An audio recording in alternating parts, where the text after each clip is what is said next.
Hello, I'm good. How are you?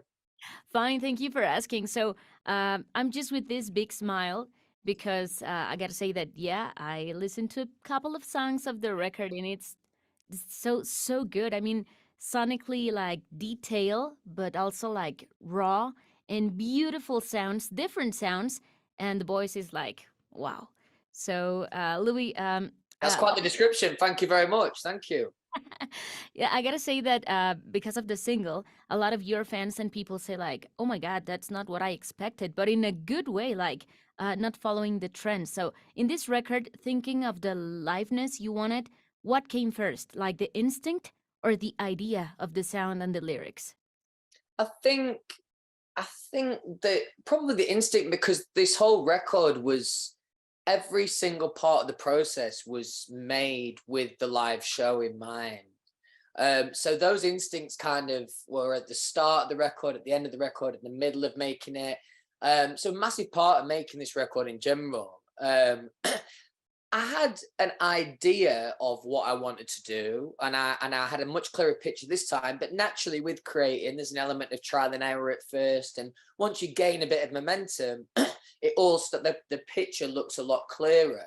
But that kind of helped me throughout the process, just to have one major thing that I kept coming back to, and it was about creating these exciting live moments. I gotta say that the first song, the greatest, this raw drums. Oh, is this the song that came first, or which one came first? It isn't, but that was written with the intention, not necessarily to open the album, although that's what we did in the end.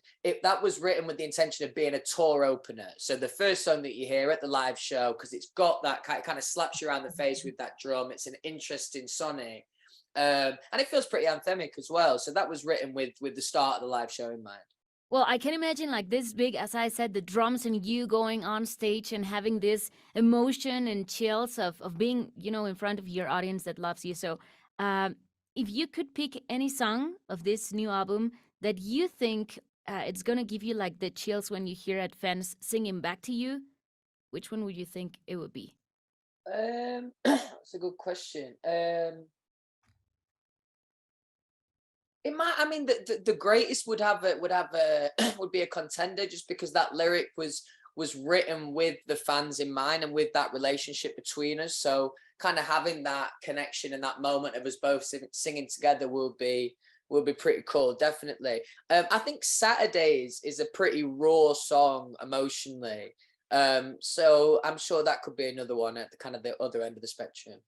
Okay, so I've watched a lot of interviews, and you mention a lot of word that is confidence, and I can see that in your smile, in the way you just feel relaxed and talking. But I mean, confidence. What advice would you give to Louis from Walls to follow to you now that you're in this point? Um, Do you know the irony is, there's definitely a thing that I could say to my younger self, and maybe I'd say carry on trusting your gut and be confident that you'll get where you want to get eventually. But truthfully, I had to find out those things on my own, and there wouldn't have been a piece of advice that someone gave me along the way that would have been able for me to kind of find that idea. I kind of had to go through that process myself and work that out for myself. Okay. And also this confidence, to me as a fan, it means also like freedom. And I got this question that had you ever had to fight for a song specifically in this album? Like, so your gut may tell you this is a good song, but you had to fight and to convince people that to keep the track in the album? Not so much on this record. I've been very lucky with my record label, and everyone that works for me. Really, I kind of made everyone aware that I wanted to do things my way on this album, and I wanted to trust my own instincts and my own goal. There was an initial conversation right at the start of what the first single should be. In my eyes, there was no doubt it was always going to be bigger than me. So, but also naturally, you find yourself having these conversations along the way. They're not necessarily debates; they're just conversations. So, not really. I was lucky enough to be kind of trusted to do what I wanted to do on this record. Okay. And fans also like I asked them what do you want to know from Louis, and all of they say like we want to know his own interpretation of the songs, but in the interviews you said you want to respect and to prefer fans to have the surprise and freedom of giving their own meaning, right? Mm. Yeah, because here's the thing. I mean, the two things. You know, if the first time one of the fans listens to one of the songs and it means something to them, they ask me what it means, and I tell them something different. For a start, I've ruined the dream there. But also, secondly, as a music fan, you know, when I grew up listening to songs that I loved, and obviously we didn't have, you know, social media, it wasn't as prevalent. Even YouTube was just coming through. So it wasn't as if I was watching many interviews of the bands that I loved even at the time. And the point I'm making is I was free to draw my own conclusions from those lyrics. So even as a listener, that's the experience that I've had. Like the mystery in the music, like the freedom, as you're saying. Yeah, absolutely. Because, you know, once I've finished writing it and it's out there to the world, it means whatever it means to you know, to the listener, like art in general. You know, it's open to interpretation. Okay, Louis. So I don't know if I can say the name of the song, so I'm just gonna say track number 8. To me, it was just crazy. Wait, let me have a look. What's track 8? Track I should 8, know, but hang on. it was a big surprise. Like One of the track listings out, so you can. What song is it?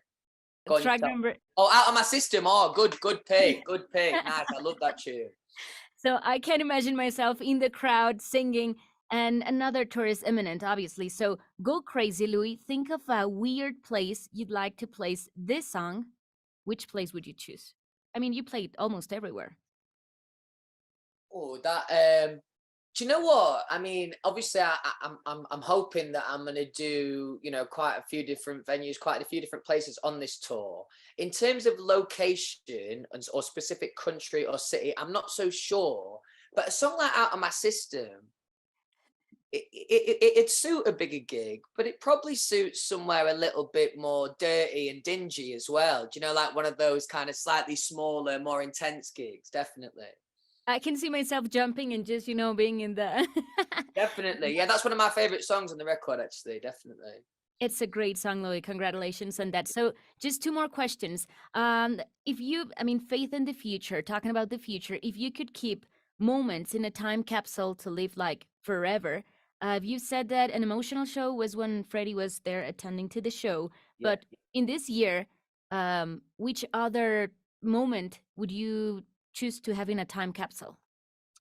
There was, let me try and think chronologically. I'd say the first show of the tour, the very first show. I've been waiting for it for 2 years in lockdown and 4 years before that because I hadn't toured since the band. So I felt like I'd been working towards that moment for such a long time. So once it finally arrived, and that first moment, I start with "We Made It," and I heard the crowd singing back, and I felt their energy. That was a really special moment. And then to bookmark that, probably the last show that I played in Milan, it was just such a massive gig in terms of capacity. Never did I think on my first tour I'd be playing a gig of that size. And again, I felt like that had been everything I've been working towards. And to see it at such a vast level, that was special. I can see like the love and the big, big smile and you jumping around of happiness in that show. So thank you for that. The last question, Louis. If you could pick any artist, any band of any genre to make a cover of Bigger Than Me, who would you pick? Oh, that's a good question. I always like when a cover, when with a cover, like Radio 1 Live Lounge have done great versions of these in the past, where they'll completely kind of reshape a song. So probably someone a little bit more indie than me. Maybe someone like a Stone who did a bit of touring with me on my tour. Something that a band that I could never really imagine them singing that song. It'd be interesting to hear a cover and a version of, you know, whatever they came up with. Okay. Well, if they're watching this, maybe you should tell them to make a cover and we can listen to that soon. Louis, thank you for your time. We're waiting for Faith in the Future. Trust me, it's a really, really good album. It's Thank you. beautiful. So Thank you very congratulations. much. Louis Tomlinson here in Alpha 91.3. Bye, Louis. Thanks a lot for your time, love. Have a good day. Entrevistas Alfa.